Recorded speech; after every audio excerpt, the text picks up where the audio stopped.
저에게 고민 메일을 보내시는 분들 중에서 중국 취업을 희망하는 분들이 굉장히 많이 계십니다. 그러면 저는 왜 중국 취업을 희망하시는지 이렇게 물어보면은 대다수가 중국 유학 때 즐거웠던 추억이 있기 때문에 중국 취업을 하고 싶다는 얘기를 굉장히 많이들 하세요. 지금 국내에서 취업이 너무 안 되니까, 아니면 내가 지금 다니고 있는 회사가 너무 힘들기 때문에 내가 무엇을 좋아했고 그리고 또 즐거웠던 적이 언제인가를 떠올려 보면은 중국 유학을 했던 시절을 떠올리게 되는 겁니다. 그래서 중국으로 취업을 하게 되면 돈도 벌 수 있고 그때처럼 즐거웠던 그런 생활을 하지 않을까 해서 중국 취업을 생각하게 되는 겁니다. 하지만 저는 다른 영상에서도 말씀드렸다시피 중국으로 취업하는 것을 반대하는 입장입니다. 특히나 중국 유학 시절이 즐거웠기 때문에 중국으로 취업을 한다는 이유로 그렇게 간다는 것은 더더욱 말리고 싶습니다. 왜냐하면 학생의 신분으로 중국에 있는 것과 사회인의 신분으로 중국에 있는 것은 너무너무 다르기 때문입니다.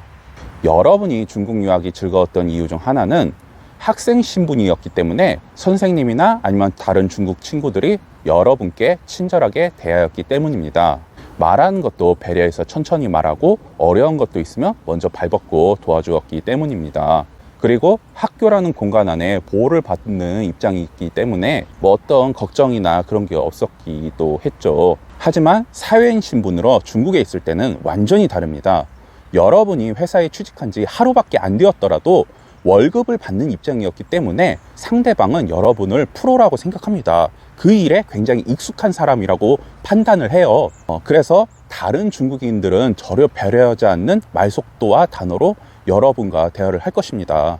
그리고 저처럼 만약 한국 기업에 취업을 했다고 하면은 한국인이라는 이유만으로 높은 월급을 받는다는 것에 대해 다른 중국인들은 굉장히 큰 불만을 가지고 있습니다.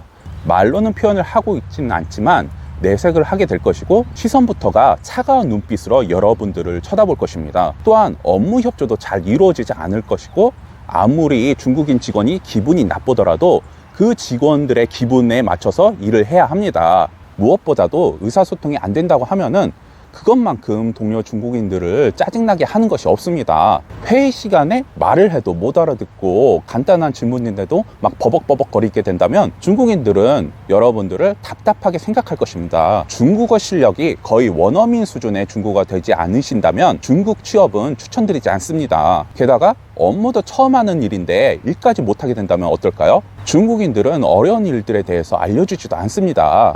차라리 진짜 정말 욕이라도 안 하면은 굉장히 큰 다행입니다. 회사 내에서 결코 여러분들을 도와줄 사람은 아무도 없습니다. 오로지 홀로 헤쳐나가야 되고 회사를 다닌다는 이유 하나만으로 부당한 대우나 희생을 강요받게 됩니다. 한국인 사장님이나 관리자는 여러분들한테 아무런 관심이 없습니다. 오히려 이렇게 뽑아놨는데 회사에 적응을 못한다는 여러분들을 괜히 뽑았다는 눈빛으로 쳐다볼 것입니다. 이게 한국 회사라고 해서 다 좋은 게 아닙니다. 아무리 큰 한국 대기업도 중국 지사로 설립이 되게 되면 그거는 그냥 중소기업이나 다름이 없어요.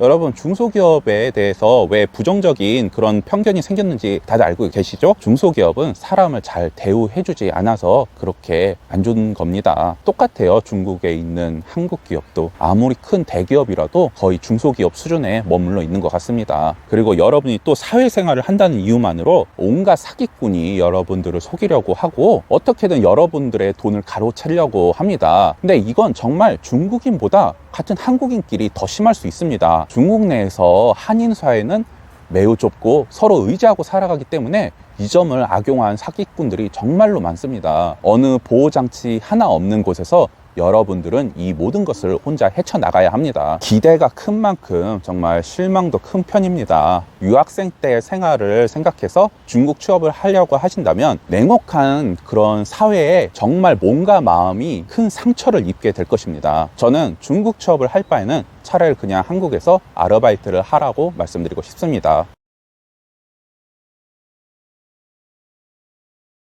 그리고 아셔야 될 게 중국 취업은 4년제 대학을 졸업하고 2년의 사회 경험이 있으셔야지만 중국 취업 비자가 나옵니다. 학교를 졸업하자마자 바로 취업 비자가 나오지 않습니다. 그리고 또 중국 취업은 모두 계약직입니다. 1년 단위로 계약을 갱신하는 걸로 많이 하고 실제로 재계약이 안 되는 경우도 많이 봤습니다. 그리고 중국 취업은 퇴직금도 없습니다. 퇴직금을 바라고 1년만 참아야지 하다가 나중에 퇴직금이 안 주는 것을 알고 많이 실망하는 경우도 많이 있습니다. 그리고 정말 열받는 것은 그 외국인은 중국 노동법이나 아니면 한국 노동법에 보호를 받을 수도 없습니다. 중국 노동청에서 감사를 나와도 쟤는 한국인이기 때문에 중국 노동법에 해당이 안 된다 이러고 넘어가는 경우가 진짜 많고요. 한국 노동법에 의거해서 주 52시간을 넘게 일해도 여기는 중국이기 때문에 원칙상 안 지켜도 된다 이런 마인드로 직원을 관리하는 데가 굉장히 많아요. 그리고 또 중국 휴일에 한국인은 중국 휴일을 따를 필요 없다면서 일을 시키기도 하고요.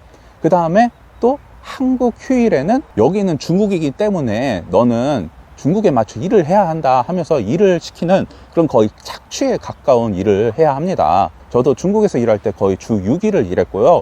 뭐 주말도 없이 주 7일을 일하는 경우도 많이 있었습니다.